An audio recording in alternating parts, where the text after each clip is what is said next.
The Catholic Church holds a dignity far surpassing any human society, for it was founded by Christ the Lord. It is entirely fitting, therefore, that the language it uses should be noble, majestic, and non-vernacular.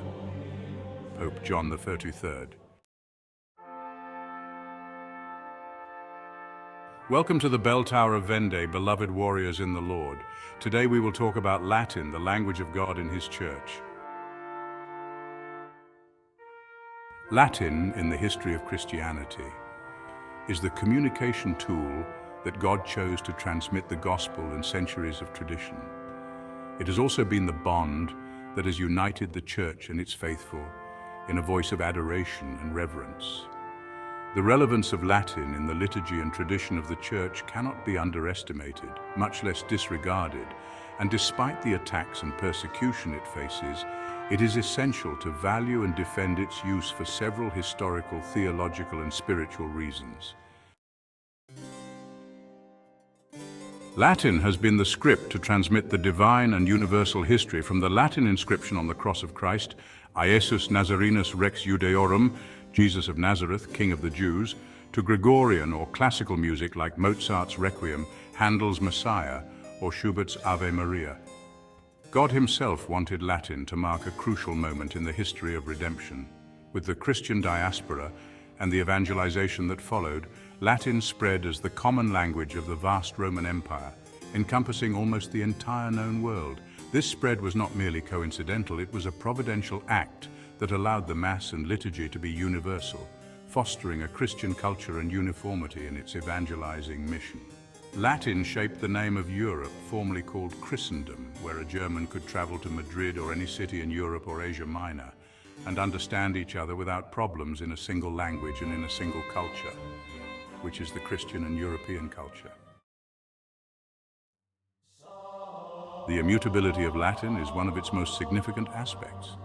As a dead language, it is not subject to the changes and evolutions that living languages undergo. This linguistic stability ensures that liturgical and doctrinal texts maintain their purity and accuracy over time.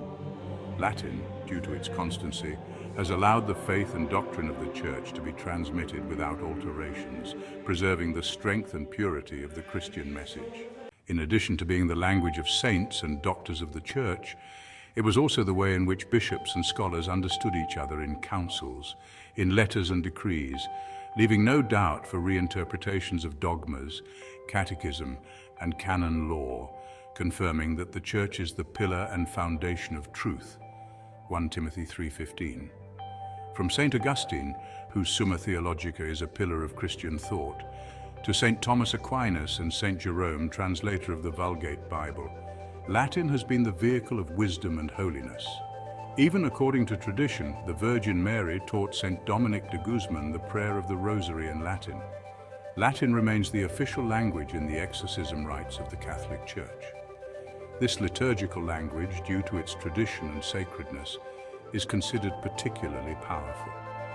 Many contemporary exorcists, such as Father Gabriel Amorth, used Latin in their practices, in accordance with the guidelines of the Rituale Romanum, and also said that the Rosary in Latin was the most hated by the devil.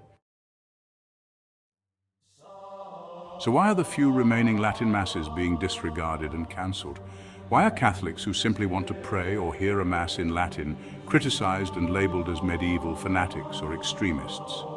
Where is the Church of mercy, of love, of all-inclusive, of walking together and not discriminating against anyone, of listening and discerning in the Spirit? This form of governance in the Church erodes the unity and continuity of the liturgical tradition that has defined the Church for 2,000 years. Abandoning the practices of the Church's traditions and its liturgy has resulted in the greatest liturgical and magisterial nonsense that has occurred in the Church's history.